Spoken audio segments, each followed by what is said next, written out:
Greetings and welcome to the energy of Pisces. This is Ron from Tarotofthetwinsun. Thank you for tuning in. This is Ron from Tarotofthetwinsun, and I'm inviting you essentially to partake in a divination for the month of December 2023. We'll be using the quantum field in order to do this. The 12th house is open. Before that, we'll be doing a karmic reading, which is a small reading that understands the energy of flow when it comes to the 12th house and Pisces. So mutable water is a very interesting thing because it's the culmination of the zodiac. It ends in saturation. The sense of an ending is there, but also the path of the mystic, the path of the sacrificed. There's a strong tendency for victimization to be understood, but also celebrated in a certain way. The idea to disintegrate all social standing and everything that is sacred in order to ground it in some sort of way is very much there, and that's because there's an activation of the 12th through the 6th.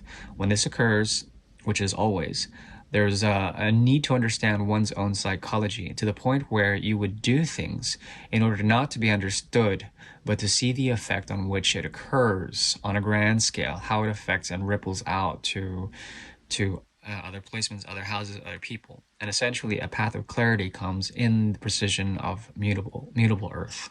Mutable earth is basically the shifting of tectonic plates, the reformation of the earth, the evolution of the earth on an exponential scale, I want to call it. And because Pisces has this, they have a tendency to draw in very strong critics or analysts. The mystery of Pisces has to do with almost like Venus, the secret mysteries of Venus. And it has to do with secret information, has to do with the high priestess energy, etc. So we're going to go ahead and get into the quantum field and understand where Pisces is going to be for this this month, December 2023, and then we're going to go and give some advice on that as well. But firstly, we'll go into karma. We'll start there.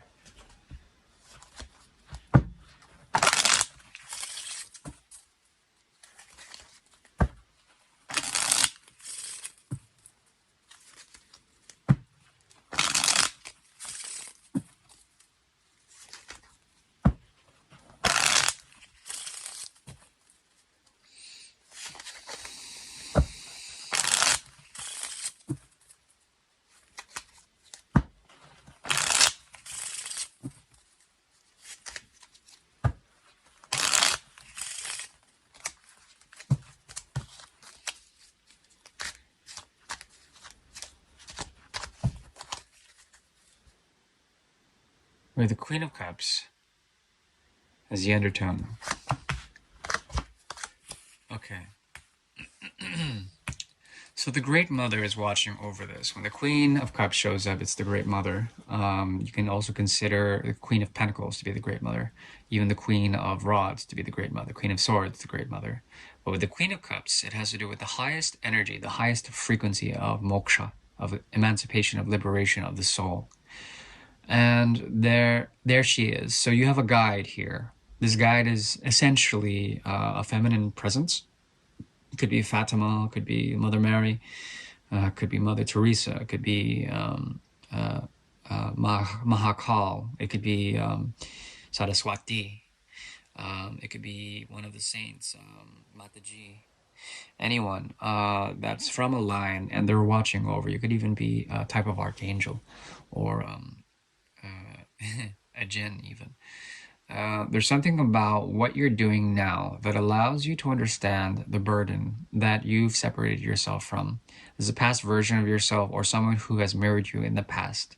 You're here to give them a sense that you're here to actually tip the to give the last straw.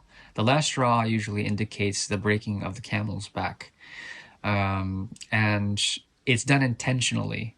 It's done performatively. There's something about you right now that is grounded, and it allows to sort of relieve the burden by making it so heavy that they cannot carry it anymore.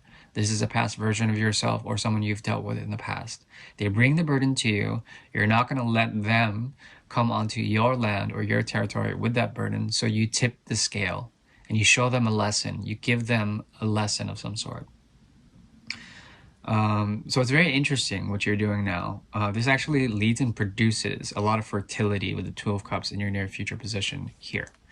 And it's something that brings you a sense of joy. This is what you and your guide want to reach.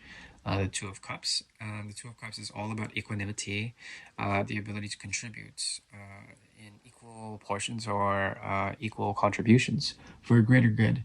And this greater good allows for a great deal of joy, love, spirituality, romance, even if you wanted it. If you wanted it, and you're on terra firma right now, so there's a very peaceful quality about you. I find that in the month of January as well as December, there's going to be a great deal of the Three of Cups energy and Two of Cups. So you are protected. Be careful because the people from the past or a version of yourself from the past will want to trauma dump on you.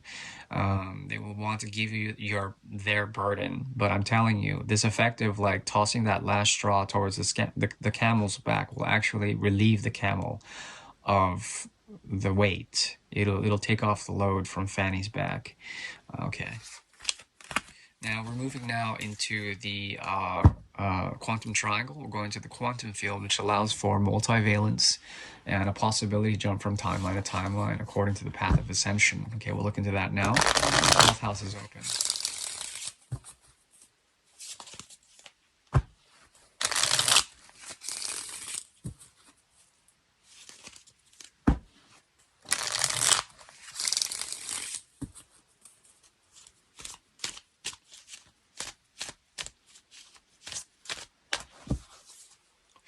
We have the Méchant Femme, which is the Queen of Swords in reverse. Veuvage in reverse. Méchant Femme. This means that there is a silence, I would say, during this month required for ascension.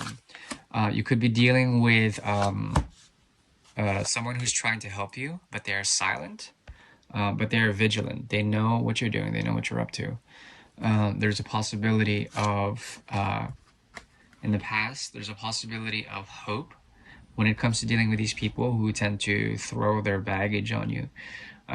These come in the form of lovers, past karmic lovers, karmic associations where they're trying to give to you their lot, and it's supposed to be some form of purification for them to go through this with you and to dump onto you their burdens, their experiences, their insights, whatever they are, in terms of deep spiritual, attunement, all of that. But there's something like where you dodge that, you try to get out of that, you don't want that. There's something about it where you've been down that road and the need for independence is very strong. Therefore, you are called here to isolate your actions, and to become pure in those actions. Even if you were to, like I said, be helped by someone, they wouldn't entirely say for you to do certain things or even think that, but they're guiding you in terms of the path of water, an emotional understanding, and this requires you to close off and to not disempower others, but to not empower them. Okay, it's not disempowering; it's just not empowering them. And this requires isolation of action, isolation of yourself.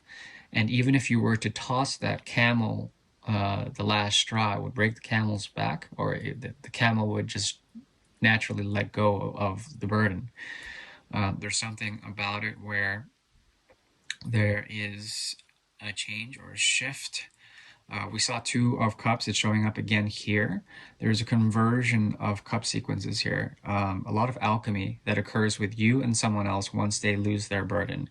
You're here to teach them something, not for them to dump on you, but to give them something that would allow for a change of heart and allow for Jupiter to rule over the connection, to rule over you and the lessons that you would impart to this person in terms of example.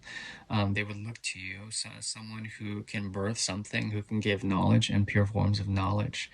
Don't let their fear um,